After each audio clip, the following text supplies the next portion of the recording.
Salam sejahtera untuk kita semua, rekan-rekan mahasiswa Universitas Terbuka yang saya banggakan. Pada sesi ini kita akan membahas tentang pengantar sosiologi ya dalam konteks pariwisata. Saya akan buka dengan sebuah cerita, teman-teman. Di sebuah desa kecil di kaki pegunungan tinggallah seorang pemuda bernama Robert. Si Robert ini adalah pribadi yang penasaran dan ingin mengetahui tentang kehidupan yang ada di sekitar desanya. Namun ada sesuatu yang paling membuatnya tertarik, yaitu di desa itu bagaimana dinamika sosial di antara penduduk desa itu terbangun. Setiap hari, si Robert mengamati interaksi sosial yang ada di pasar, yang ada di tempat umum, di sekolah, dan di daerah tempat-tempat umum lainnya. Dia menyaksikan bagaimana orang-orang berinteraksi, ya, kemudian membentuk berbagai kelompok, kemudian mereka saling memengaruhi. Tetapi semakin banyak dia mengamati, semakin banyak pertanyaan yang muncul, ya, di dalam benaknya. Kemudian dia memutuskan untuk mempelajari lebih lanjut mengenai fenomena sosial seperti apa yang terjadi sebenarnya di desanya. Dia kemudian bertemu dengan seorang uh, dosen di sebuah universitas ternama. Kemudian dosen ini menjelaskan konsep-konsep dasar mengenai sosiologi kepadanya. Nah, lalu Adam mulai memahami sedikit demi sedikit bahwa sosiologi itu adalah ilmu yang mempelajari perilaku manusia dalam konteks masyarakat. Di dalam pelajaran itu dia membahas seperti struktur sosial, kemudian bagaimana perubahan sosial itu terjadi, seperti apa stratifikasi sosial, kemudian konflik sosial apa yang sering terjadi di dalam sebuah masyarakat. Nah, kemudian si Robert semakin penasaran, kemudian dia terpesona dengan pemahaman-pemahaman yang lebih mendalam tentang interaksi sosial dan dinamika yang ada di dalam masyarakat.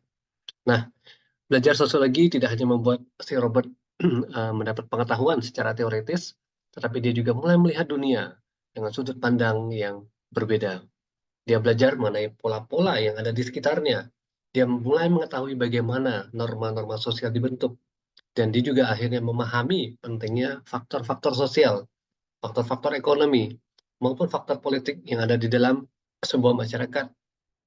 Dengan adanya pengetahuan ini, si Robert mulai berkontribusi pada masyarakat yang ada di desanya. Dia aktif dalam kegiatan-kegiatan sosial, kemudian dia memberikan beberapa solusi untuk masyarakat yang ada di sekitarnya.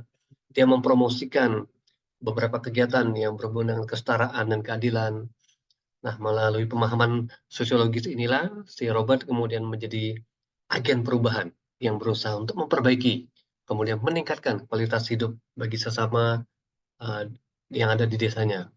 Nah, dari cerita itu teman-teman kita bisa melihat bahwa kalau kita lihat dalam konteks pariwisata ada 3 pilar penting ya terkait bagaimana uh, ontologinya, epistemologinya, dan aksiologinya. Ontologi berbicara tentang hakikat realitas itu sendiri, bagaimana eksistensi dari fenomena pariwisata itu sendiri. Para sosiolog pariwisata ada yang mempertanyakan sebenarnya apa sih menjadi substansinya atau esensi dari pariwisata itu.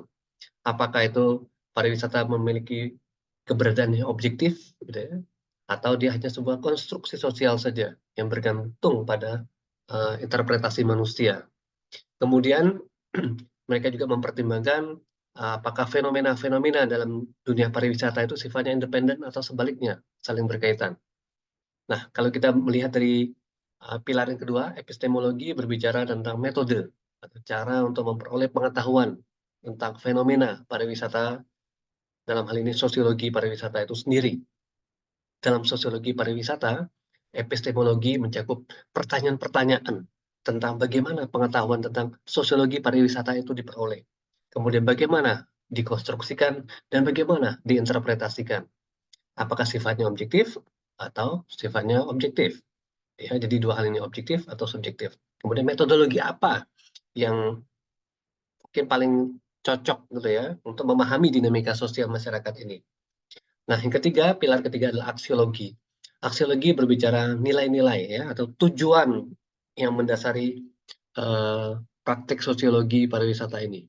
Nah, hal ini bisa mencakup misalkan pertimbangan tentang tujuan sosial, tujuan keadilan, kemudian sustainability, kemudian ada dampak sosial bagi masyarakat di industri pariwisata itu sendiri. Nah, ada para sosiolog pariwisata yang mungkin bertanya juga, bagaimana cara mempromosikan prinsip-prinsip keadilan sosial dalam masyarakat terkait pengelolaan pariwisata, seperti contohnya ya. Kemudian bagaimana mempertimbangkan keberlanjutan lingkungan dan pembangunan pariwisata. Dan bagaimana akhirnya kita bisa mengakomodasikan nilai-nilai budaya dan etika lokal dalam pengembangan pariwisata.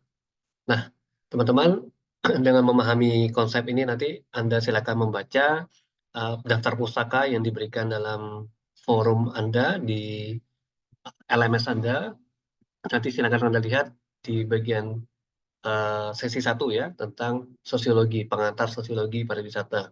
Jadi sosiologi itu digambarkan sebagai sebuah ilmu tentang masyarakat. Sociology is the study of society, gitu ya kata kuncinya.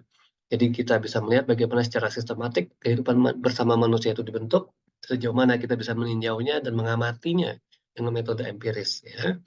Jadi masyarakat digambarkan sebagai orang yang hidup bersama, menghasilkan kebudayaan, kemudian dia memiliki komponen berupa populasi, kemudian ada kebudayaan, kemudian ada hasil kebudayaan yang material, ada organisasi sosial di dalamnya, ada lembaga sosial di dalamnya, dan ada juga sistem sosial. Nah, berkaitan dengan sosiologi, dengan masyarakat yang sangat erat inilah masyarakat ini menjadi objek kajian ilmu sosiologi ya. Nah, sosiologi ini ciri-cirinya ya empiris, kemudian ada juga teoritis, ada kumulatif, dan ada juga non-etis. Jadi nanti silakan dicek. Dan paradigmanya banyak teman-teman ya. Ada beberapa paradigma dalam sosiologi pariwisata, seperti paradigma fakta sosialnya seperti apa, paradigma definisi sosialnya seperti apa, kemudian paradigma perilaku sosialnya seperti apa. Nah, dengan memahami hal ini, kita diharapkan bisa melihat bagaimana perkembangan sosiologi ini dibentuk, kemudian berkembang gitu ya, melalui beberapa periode ya, mulai dari periode perkembangan awal, kemudian abad pencerahan ya, kemudian ada abad revolusi, kemudian kelahiran sosiologi itu sendiri, kemudian munculnya sosiologi modern. Nah, ada beberapa tokoh sosiologi klasik yang mungkin Anda pernah dengar ya terkait letak dasar dari ilmu sosiologi ini. Seperti Auguste Comte, ada Karl Marx, ada Herbert Spencer, ada Emil Durkheim, ada Max Weber. Nah, nanti silakan teman-teman mendalami lagi hal ini di sesi 1 ya. Semoga bermanfaat video ini. Bagi yang ingin berkomentar, silakan nanti sampaikan di forum online sesi 1. Terima kasih teman-teman, selamat belajar.